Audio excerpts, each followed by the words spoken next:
Heute möchte ich dir von einem spannenden Abenteuer erzählen, nämlich dem Deutschlernen. Wenn du gerade erst anfängst, diese Sprache zu lernen, mach dir keine Sorgen. Deutsch lernen kann Spaß machen und leicht sein, wenn du die richtigen Methoden verwendest.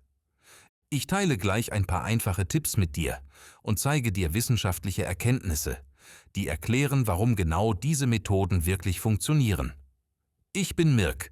Willkommen zu Episode 6 meines Podcasts rund ums Deutschlernen. Lass mich mit einer kleinen Geschichte beginnen. Als ich anfing, Deutsch zu lernen, konnte ich fast gar nichts. Ich hatte Respekt, war unsicher, beschloss aber trotzdem, mir jeden Tag kleine Geschichten auf Deutsch anzuhören. Am Anfang verstand ich kaum etwas. Trotzdem hörte ich weiter. Nach und nach klangen die Wörter klarer. Und ich begann zu verstehen, ohne jedes einzelne Wort nachzuschlagen. Zuhören ist ganz entscheidend. Eine Studie der University of Illinois zeigt, wer eine Fremdsprache regelmäßig hört, trainiert sein Gehirn so, dass es Klänge und Wörter automatisch erkennt. Hörst du Geschichten, Lieder oder sogar kurze Nachrichten auf Deutsch, gewöhnt sich dein Kopf ganz von allein an die Sprache. In einer Geschichte, die ich oft hörte, tauchte immer wieder das Wort gefunden auf. Ohne das Wörterbuch zu öffnen, verstand ich bald automatisch, dass es wiedergefunden bedeutet, einfach durchs viele Zuhören. Das tägliche Hören half mir also, Wörter direkt aufzusaugen. Aber Zuhören allein reicht nicht aus. Man muss auch üben. Man sagt nicht umsonst, Übung macht den Meister. Das gilt nirgendwo so sehr wie beim Sprachenlernen. Als ich anfing zu sprechen, machte ich viele Fehler, aber ich hörte nicht auf. Eine Studie in der Zeitschrift Psychological Science zeigt, schon tägliches Üben von wenigen Minuten verbessert messbar die Sprechfähigkeit. Jeden Tag ein bisschen, auch mit Fehlern, hat mir geholfen, voranzukommen. Fehler sind keine Rückschritte, sie sind Teil des Lernprozesses. Wichtig ist nur, du bleibst im Sprechen aktiv. Ein weiterer Tipp: Lies auf Deutsch. Fang mit einfachen Büchern an, am besten mit Bildern. Sie helfen dir, die Geschichte auch dann zu verstehen, wenn du noch nicht jedes Wort kennst. Ich habe zum Beispiel ein Kinderbuch über eine Katze gelesen, die ein Zuhause sucht, und dabei Wörter gelernt wie Wald, Pfad oder Schutz, ganz ohne Listen zu pauken. Je mehr ich las, desto mehr verstand ich, und desto größer wurde auch meine Lust am Deutschlernen. Mit der Zeit kannst du auf einfache Jugendbücher, dann auf Kurzgeschichten und später auf Romane umsteigen. Wichtig ist, lies etwas, das dich interessiert. Wenn dich das Thema fesselt, bleibt dein Gehirn motiviert und nimmt Wörter fast nebenbei auf. Und vergiss das Schreiben nicht. Schreiben zwingt dich, Wörter selbst zu benutzen, anstatt sie nur wieder zu erkennen. Ich hatte damals ein kleines Notizbuch. Ich schrieb jeden Tag ein paar Sätze über meinen Tag, voller Fehler. Aber nach und nach wurden meine Sätze klarer und mein Selbstvertrauen wuchs. Irgendwann begann ich kleine Dialoge zu formulieren, als würde ich mit jemandem sprechen. Eine tolle Vorübung fürs echte Gespräch. Eine großartige Methode beim Deutschlernen heißt Immersion. Keine Sorge, du musst dafür nicht sofort nach Deutschland ziehen.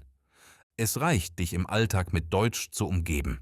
Schau kurze Videos, hör Musik, stelle dein Handy, deine Netflix-Oberfläche oder sogar deine Einkaufslisten auf Deutsch um. So schaffst du Sprachkontakt ohne großen Aufwand. Du gewöhnst dein Gehirn daran, dass Deutsch Teil deines Lebens ist, nicht nur eine Aufgabe. Ich erinnere mich, wie ich am Anfang einen Cartoon über einen lustigen Hund schaute. Der brachte mich nicht nur zum Lachen, sondern schenkte mir auch einfache Ausdrücke wie »Na los« oder »Das geht nicht«. Cartoons eignen sich perfekt für Anfänger. Sie verwenden klare Sprache und viel Wiederholung. Eine Studie der University of Bristol zeigt, dass visuelle Medien wie Cartoons dabei helfen, Vokabeln leichter über Bild-Ton-Kombinationen zu behalten. Noch besser, schau eine Folge mehrmals hintereinander an. Beim ersten Mal mit Untertiteln, beim dritten Mal ohne.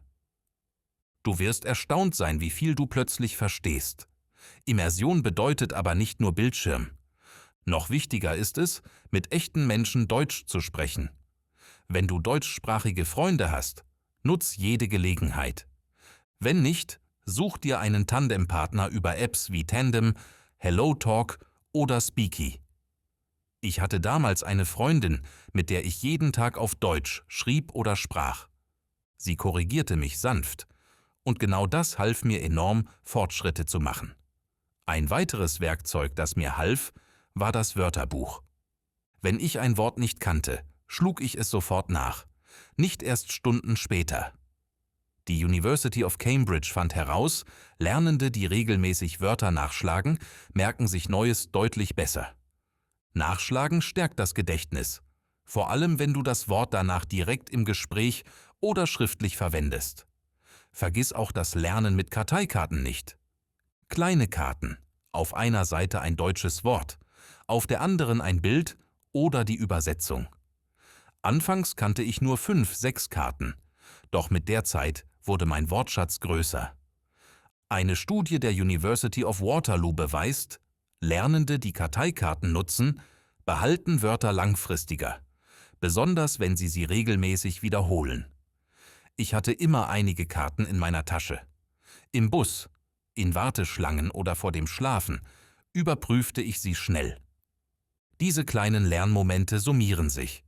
Wiederholung ist überhaupt einer der wichtigsten Faktoren beim Sprachenlernen. Je öfter du ein Wort hörst oder sagst, desto tiefer gräbt es sich in dein Gedächtnis. Die University of California empfiehlt sogenannte räumliche Wiederholung, also neue Wörter zuerst jeden Tag, dann jeden zweiten, später einmal wöchentlich zu wiederholen. Genau das habe ich getan, und plötzlich vergaß ich deutlich weniger.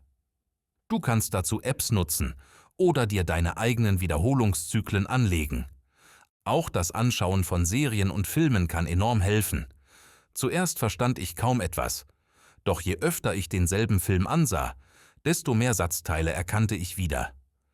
Eine Studie der University of Nottingham zeigt, Filme helfen, Hörverständnis plus Wortschatz im Kontext zu verbessern. Ideal also, um echtes Deutsch zu lernen. Mein Tipp: Schau eine deutsche Serie, die du bereits auf deiner Muttersprache kennst. Dann weißt du, worum es geht, selbst wenn du nicht jedes Wort verstehst. Sprachlern-Apps haben mir ebenfalls geholfen. Kleine tägliche Lektionen mit Vokabeln, Grammatik-Minispielen und Ausspracheübungen. Eine Studie der Stanford University belegt, Apps sind besonders effektiv, wenn man sie regelmäßig verwendet. Am besten jeden Tag 5 bis 10 Minuten. Ein weiterer Meilenstein waren für mich Konversationsgruppen. Ich war nervös, als ich das erste Mal hinging. Doch dann merkte ich, alle hier machen Fehler. Wir sprachen über Hobbys, Essen, unsere Lieblingsfilme.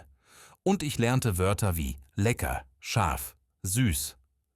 Eine Studie der University of Melbourne zeigt, wer regelmäßig in Gesprächsrunden spricht, verbessert nicht nur seine Sprachkompetenz, sondern auch seine Spontaneität und Sicherheit beim Sprechen.